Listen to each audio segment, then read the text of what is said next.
Welcome to Sam Outside. I'm Sam and I'm outside because I can't do it alone. Yeah, we are the most social creatures on the planet.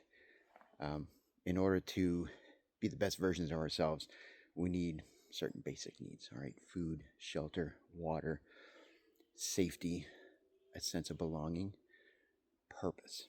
So, in order to achieve those other levels and even some of the basic uh, level needs, human needs, we really do need others. It is incredibly challenging to be entirely self sufficient.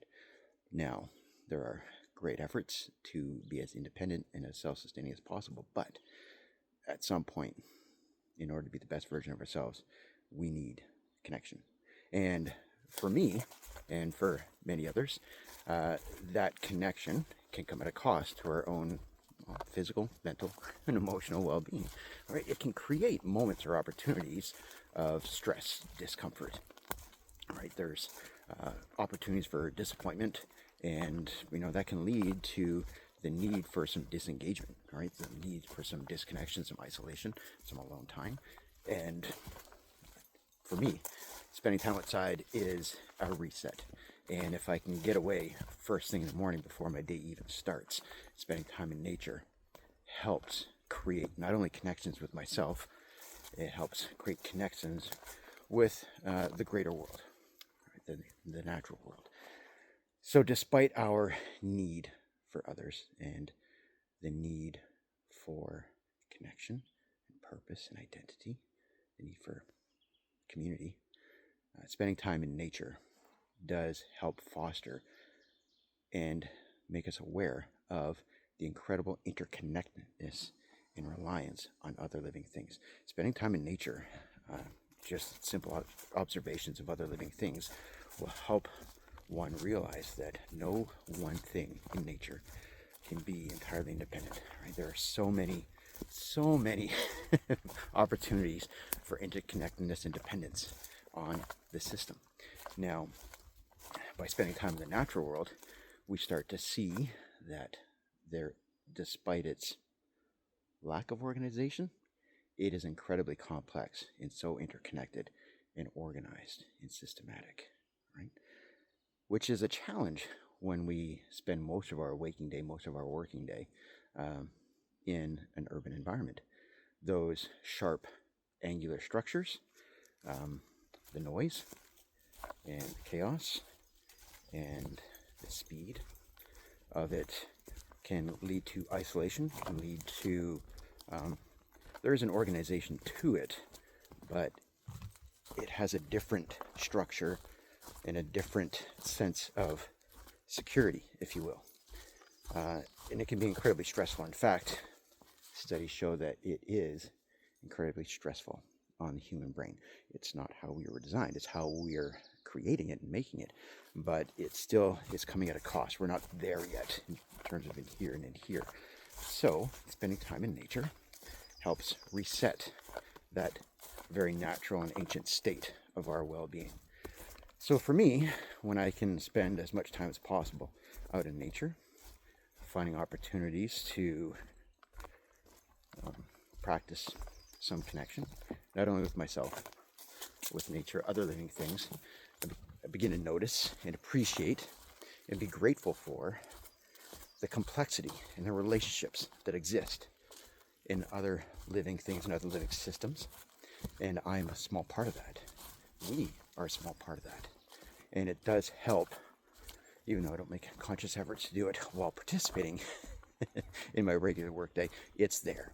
So, by appreciating the organization, the state, and the functional requirements of other living things in nature, it helps me appreciate the engineering that goes on with very urban environments. So, in order to be the best version of myself and other aspects of my life, we require time in nature to better appreciate those ancient systems of which we used to be a very fundamental part of. So, go outside, spend time just breathing, listening, smelling, feeling, and being part of a much greater global system of what we used to be very much a part of. Not entirely necessary, but the natural world was and still is a very necessary part of our very human needs. So, as you prepare for the rest of my workday and as you prepare for the rest of yours, time in nature will help.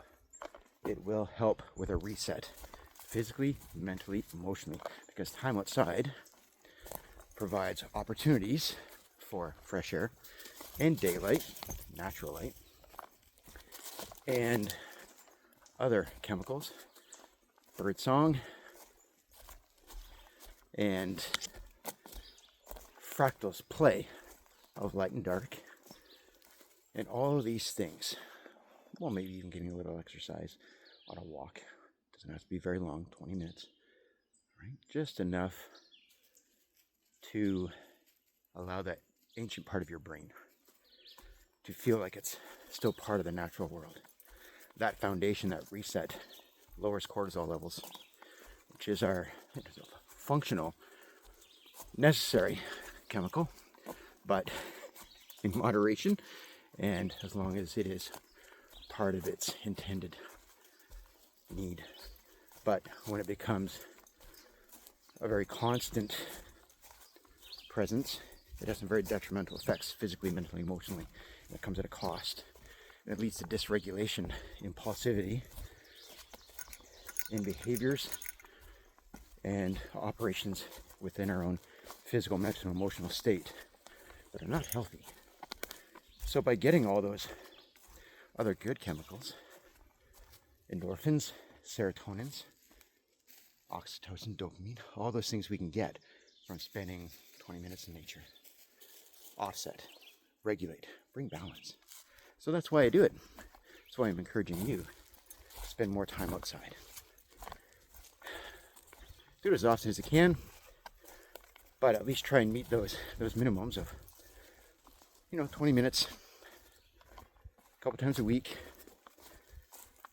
It's not easy, but if you can't do it outside, try and find ways to bring natural colors, natural images, natural smells, natural sights into your own indoor living space. Studies show that students and patients succeed when they have images of nature, when they have sounds of nature, when they have smells of nature. Recovery time, the need for pain meds, focus, memory, hormone levels, regulation. All these things are improved, even indoors, when our brain has connection to nature. So please, go outside. It's so good for you, and we need it. I'll talk to you again soon. Thanks for watching. Bye-bye.